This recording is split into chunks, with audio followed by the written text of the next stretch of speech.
Well, this is where your weekend starts and ends, if you ask me, and it's business this week, reaching you live from ITV. Now, quickly go straight to our major discussion on the show, where we'll be looking at the importance of education, how it helps to boost our GDP. Now, education raises people's productivity and creativity and promotes entrepreneurship and technological advances. Now, in addition, it plays a very crucial role in securing economic and social progress and improving income distribution. To join us straight the front line of this discussion, we have someone joining us live from Lagos, Nigeria, in person of Matthias Ahizwa. He is the creative officer of Ahizwa Hub. Thank you so much for joining us, Matthias. Yeah, thank you for having me today. All right, now quickly, let's just go straight to the discussion. Now, looking at our educational system, before we start looking at how it helps to boost our GDP, do you think we have problems with our educational system in the country presently? Presently, there's challenges everywhere and there, but Nigeria has one of the best education systems in the world. That will be surprising to hear, but I'll give you some example why I said so. Globally, Nigerian medical doctors are everywhere practicing. If you go to the UK, you go to Canada, you go to Australia, you go to the US, you'll find Nigerian medical doctors practicing. These are doctors that are trained in the Nigerian education system. They don't have to go back to study all over again. They just do the board exams and they're able to practice as medical practitioners in those countries. You go to Wall Street, you find our lawyers, trained Nigerian lawyers, trained Nigerian accountants, practicing overseas. So our engineers are everywhere, our ICT professionals are everywhere. So our education system, as I've said, it's one of the best. But internally, there might be some issues that cause for improvement. But so far, we do have one of the best education systems in the world. The media does not portray that, but we do have one of the best systems. In the areas of improvement, the current government is already providing assurances that there will no longer be strikes within the university system. And this on its own, it's an improvement and a sign that the education system is going to improve. In addition to that, financing education is also an important aspect in having a quality education system. The government has made efforts in introducing the education bank, which is to provide financial support to students in paying their fees, and also providing support to the development of our education system. Don't forget Tech Fund, receiving 2% of the company revenue within Nigeria to support education system, the university education system. So these are areas of improvement, how these funds can be used. But in answering your question, we have one of the best education systems in the world. And in a way, do you think investing in the educational system, will it have any impact on our GDP as a nation? Definitely. Education on its own, it's a business. And in 1995, when the World Trade Organization was started, education was considered as an exportable service. A lot of countries globally are skewed into this. Countries like the UK, for example, they are well active in international education as an exportable service. We also have countries like Ghana, our neighboring countries, making $1.1 billion annually from international education. The UK on its own, for example, they make $39 billion annually from international education. Australia, $29 billion, and Canada, it's currently grossing about $22 billion from international education. So on that note, there is a lot to gain from international education or education as an export.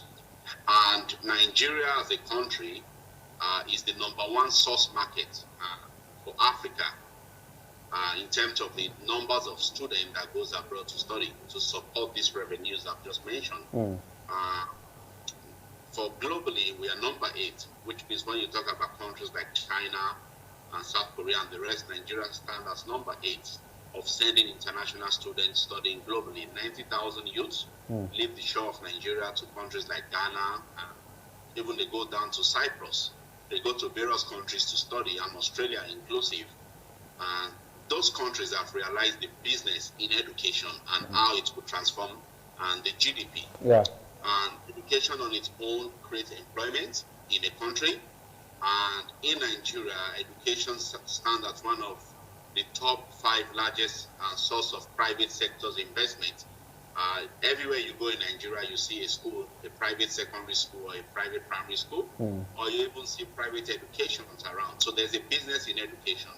But how the government support and enhance these sectors determine how we can generate an income in this sector for the country as a whole. Okay, now over time, do you think management of some of this sector, or the educational sector itself, has it been managed properly? Because we have people leaving the shores of the country and going to other places, like you mentioned, to study. But we have a healthy environment and we have the best hands elsewhere in the world. Why not? Is it possible to create an environment that will stop our people from traveling outside the country to access education outside? Definitely, it's possible. There's more government involvement requires. We need to enhance our current educational infrastructure in the country and also support private universities that are making huge impact in this area. Like Igbinedion University or CADA has been at the forefront in delivering education in Nigeria, and supporting universities like Igbinedion Covenant and the other private university could also further enhance our education system and the revenue the government generates from this. We could consider assisting universities to get into partnerships with foreign universities to go into transnational education. Transnational education on its own has its huge benefit for the country. It reduces the pressure on our forex. As you know, Nigerian goes abroad in large numbers. In UK, a lot of Nigerians are going there to study. Going overseas means you have to go with foreign currencies. You have to pay in foreign currencies. This on its own has a huge pressure on our forex, making the cost of goods expensive for us in Nigeria because other sectors within the economy do not have access to those forex. So if there's government investment and government push in enhancing our education system, there will be a reduction in foreign education exports or foreign education imports for Nigerians, as the case will be. So right now, I will give you, for example, if we have a UK university partnering with a Nigerian university, where Nigerian students has to complete the foundation or 1 year of that program in Nigeria before going to the UK to complete the remaining 2 years, that could have an impact of 30% reduction in forex, in the pressure of forex costing, because the 1 year program is going to be paid in Nigerian local currency, and that will reduce the burden on the CBN. In the last 10 years, the CBN has subsidized international education tuition fee payments with around $28.5 billion. And the cost of going abroad as well for living expenses, medical tourism, has been subsidized by the CBN at around $58 billion in the past 10 years. And this pressure, it's going to affect our economy definitely. But if the government can see beyond other sectors, beyond the oil sector, and look into education, enhancing this sector, just like what they are doing to agriculture, let's look into education deeper. Support private universities, support local universities, state universities, and enhance them, even transforming 6 of our universities within the 6th geopolitical zone into international universities. And this could further enhance the economic outcome of education for Nigeria. Okay, now before we look at some of those enhancements, talking about universities in some of these geopolitical zones that could be enhanced, some Nigerian youth are saying education is a scam. And to an extent, the hike in school fees recently is actually putting burden and pressures on parents, works, and even people who are actually sponsoring themselves in school. What do you make of that? Well, I think people are within their rights to express their frustration regarding the current economic situation and the outcomes they get from education when they don't get a job at the end of studying. So there's a lot of government involvement that will help change the narrative of our youth, looking at education as a scam instead as a means to become great. Education has transformed a lot of great people and life. In Nigeria, as I've said, it has created access to several Nigerians and globally. Nigeria is able to access countries like the US or Canada because of education. I personally am an evidence of having access to quality education and the benefit it has for me as a person. So there's a lot of work the government needs to do in terms of making our university curriculum more flexible so that the youth can actually get into employment during their university studies before leaving the universities, because some of them tend to spend 4 to 5 years or even 7 years within the education system, and that is a very productive years. They would have been involved in trying to enhance their financial position. But going to the university system where they don't get to earn any revenue or receive support, and the curriculums are very choked. In Nigeria, it's very rigid. So we're going to need a flexible curriculum that allows students to work while they study, just like what is done overseas. Current Nigerian curriculum is delivered within 40 hours a week, while on the other cases in other countries, educations are delivered 20 hours a week, and students the remaining 20 hours to work. So more access to support within the university system will help. All right, Matthias, we'll get back to you in a jiffy.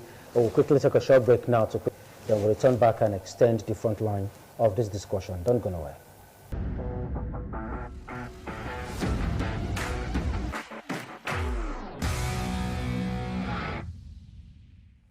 We are still talking business on independent television from Benin Network Center, Daniel Praise Osedeba Mace. My name, and I'm your host. Of course, joining us via Zoom from Lagos, Nigeria, is Matthias Ehizua, the creative officer of Ehizua Hub. He's also going to be joining us to x-ray the front line of the discussion. Thank you so much, Matthias, for staying with us. Thank you. Now, you have had a share play, or you've had opportunity to travel outside the country to study. Now, take us through, look at what you saw there and what we have here. Is there anything we are missing in our educational sector that we need to bring up to help us, to bring us up to speed with terms, in terms of international standard, so that we'll stop having the issue of we have lots of people leaving the shores of Nigeria. You talked about Ghana having a very strong GDP from education, and of course we have so many of us leaving this place to go and study in Ghana. Look at what you had there and what we have here. Is there anything the government needs to do to bring our educational system up to speed? Yes, there's a lot that needs to be done. I think the first to start with is access to these universities. The process of assessing universities in Nigeria is extremely rigid, and the government needs to create more flexibility, entry pathways into university. And this is what makes other countries different. Like Ghana, you could simply get into Ghana University just with your WAEC result without having to go through an additional testing system. So the government needs to look more into the access in assessing our university, and also in promoting our universities within Nigeria. There's a lot that needs to be done in terms of promoting the universities we have and the courses available. There are good universities within Nigeria which are not so known. So there needs to be a government push in creating more promotion and awareness for university studies. And just like what they do in primary and secondary school education, the government needs to create more awareness on our various options available, not just within the university system. We have the polytechnic system at the same time and the College of Education. So more access into these universities and pathways will really make a lot difference for us. The second one would be infrastructural investment into university. As I've mentioned earlier on, Tech Fund, imagine they get 2% of company tax revenue in Nigeria. So the tax revenue from companies, 2% is allocated to Tech Fund to finance and support projects within the university system. In addition to the university budget, the budget we receive for higher education in Nigeria. So there's high need for these funds to be managed accurately to create real outcomes for our professors and our students. There need to be investment in development of research centers. There are not enough research centers within our university system currently. And this will help, research centers will help to increase our rating globally and support business innovation, support and creativity within the university system. Uh, Nigeria is not doing bad, as I've mentioned earlier on, as an education system. The reason being that while we're not doing bad, some of our university faculties are rated as part of the top 300, top 400s in the world. You take, for example, in Unsuka, the computers and science of the law faculties are rated within 3 to 400, according to the Times ratings of universities. Even conventional universities, globally, their programs are well rated as well. So what we need to do as a government is to increase the research centers we have in our university so that more students will see the opportunity to study and also conduct research in our university system. And obviously, partnership with foreign universities are also very crucial. That creates more exposures for the students and exposure for the lecturers at the same time. Okay, can education be seen as a means for, can we export education globally? Is it possible to export it? Yes. How? We can export education. How? Just like what we are doing currently, we are exporting Afrobeat. We are exporting our movies. Nollywood, our third biggest movie industry in the world. Afrobeat right now, Nigeria is the home of Afrobeat, and our artists are global. So these are cultures that have been exported. Education goes beyond learning. It also goes alongside with exchange of cultures. So we have a culture that is interesting, and the world wants to experience Nigeria. They want to experience our culture. So we can actually export and create a business out of this. Nigeria is an English-speaking country, and that puts us far ahead of other countries within the African region. We could develop English programs where countries from Cameroon, neighboring countries from Gabon, and the rest that are Francophone-speaking countries can come into Nigeria to learn English. Learn English before going to a third country to continue their education studies. We could start with transnational education as a model, where we encourage foreign universities to come into Nigeria to set up campuses. Universities from the UK, from Australia, from Canada, and colleges, they come in, set up campuses or study centers in Nigeria, where students can study 1 year or 2 years and transfer to study in the other country. So that can become a means of revenue for the government. Students coming to study from neighboring countries can also lead to increased revenue. Since we share common borders with them. That's correct. The ECOWAS free trade zone already is there, free border, free movement. So we need to tap into this region. If Nigerians could go to Ghana in large numbers to study, they could do the same coming to Nigeria. Don't forget, we are the leaders. We have the biggest economy in Africa. And there's a lot of part-time employment for these people coming to study in Nigeria. Our social life, our social entertainment sector is well advanced and developed. You go out there, we have the lounge, we have restaurants of world-class standard. In Abuja, in Lagos, even in Benin City, you get to see good restaurants.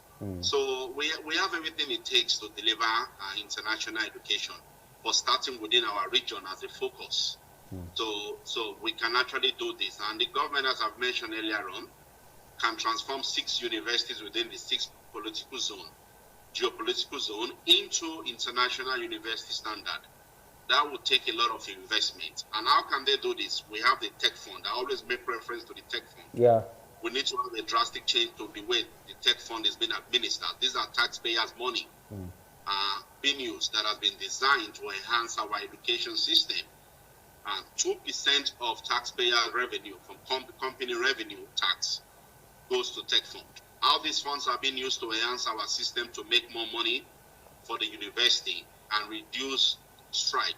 Because if our universities are self-sufficient, they make revenue, there will not be need for ASU strike. ASU strike is gone and dead. Because the universities are able to pay their lecturers more, they are able to develop more. And so there's opportunity for us to make education export. But it starts with having the right team in place. As a transnational education expert, we are available to support the government to make this work. We've been in the business of student recruitment for the past 15 years. and sending students in hundreds to study, live, and work in Australia. So we could create similar model in Nigeria. Okay, now corruption seems to be a clog in the wheel of progress. In Nigeria, it's something that is striving to an extent where you have VCs or school executives amassing wealth for themselves, even from money they generate internally. Some of these monies don't even get to the end point. How do we now balance corruption and building a sustainable educational system that will help boost our GDP, Matthias? Yeah, thank you. Well, I'm not a anti-corruption expert when it comes to managing corruption within the university system. But for me personally, corruption is relative. We do have some of the best private universities in the world that are well managed. I think we need to learn from them how they manage these universities. Privately owned universities? Privately owned universities that are well managed. So we need to learn from their sources, how they are able to manage financial management. We have universities, I don't want to start naming, but we might not need to go there. Doing very well.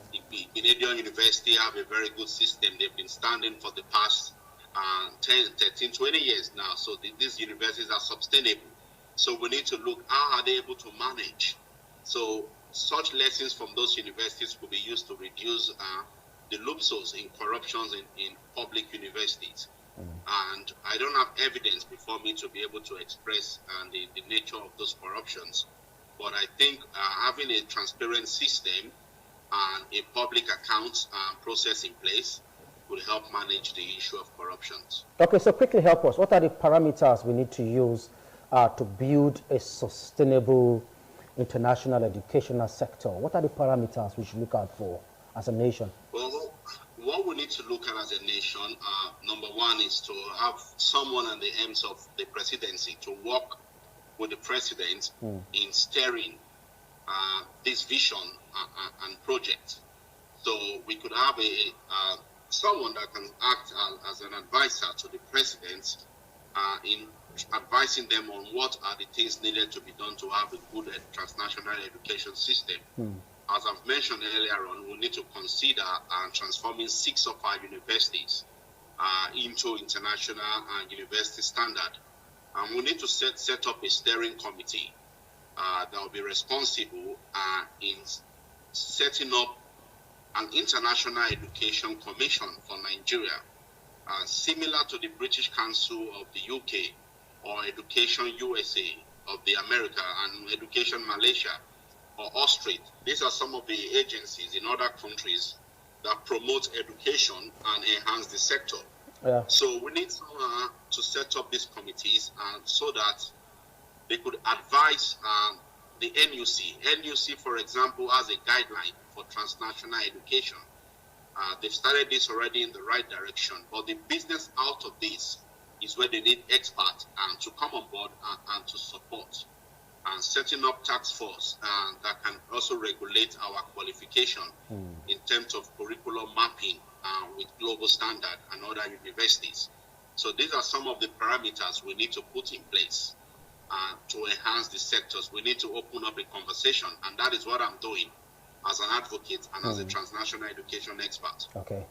I don't know, how do we now make of this, Matthias, when you have a Minister of Education, for instance, who doesn't have anything to do with education, no background whatsoever in education, and finds himself as the Minister of Education? How do we now strike a balance, Matthias?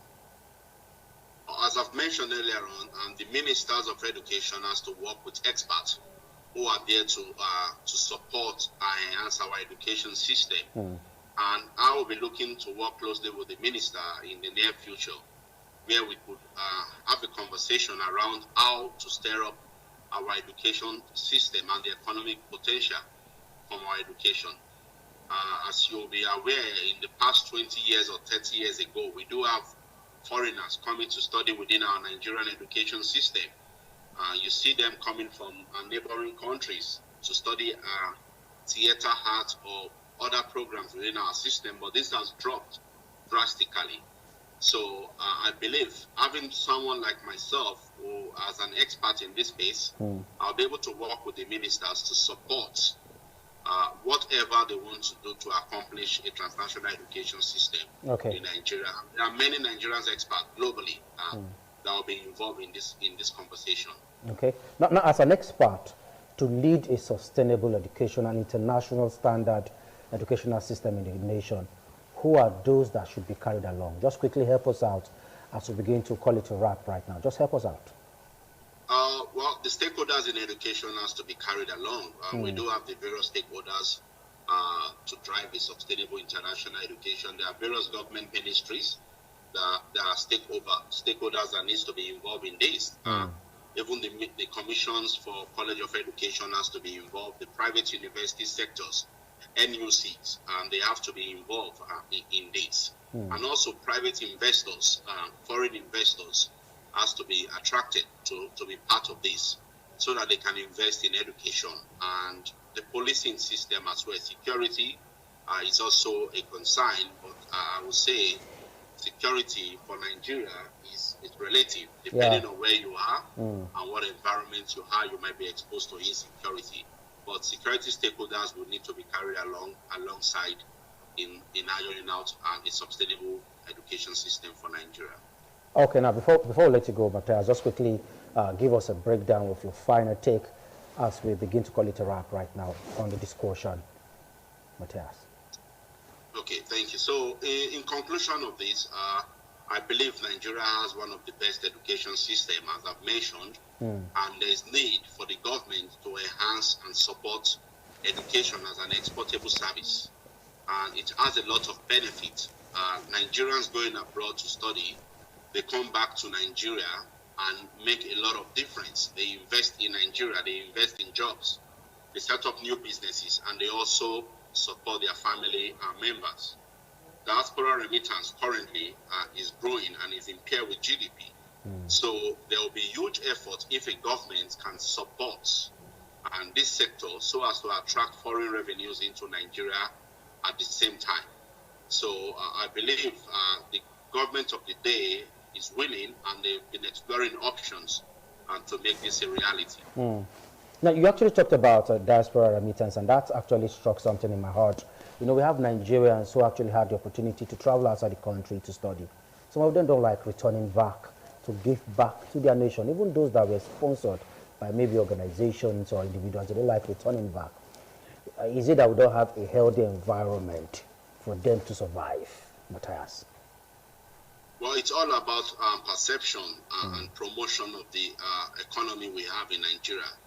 As I've said earlier on, we have one of the best economy in the world. Number one in Africa. These are economies we should be proud of. Our economy is bigger than the economy in South Africa. So this economy of its own and the population is a huge indication for diasporans to come back into Nigeria and invest. But they do have their concerns and their perception about some issues that are pressing to Nigerians. Some of those issues are security, for example. So if the government could provide more assurances in ensuring a safer and a secured economy or secure society, that would attract more diasporans, bringing in more investment into the countries. And various people will make that decision, and they support their family. Their families that are in Nigeria would in turn also invest and make a lot of difference in the economy. Okay. Thank you so much, Matthias, for actually taking your time this lovely Friday afternoon to join us on the discussion. Now, we've been discussing with Matthias Ahizwa. He's the Director of OAA Study and the Chief Operating Officer of Ahizwa Hub. Joined us live from Lagos, Nigeria. Thank you so much one more time for being part of the show this afternoon. Yeah, thank you. All right, that's the much we can take for our segment today, Business This Week. I'll see you for another fresh edition next week, same time, same station.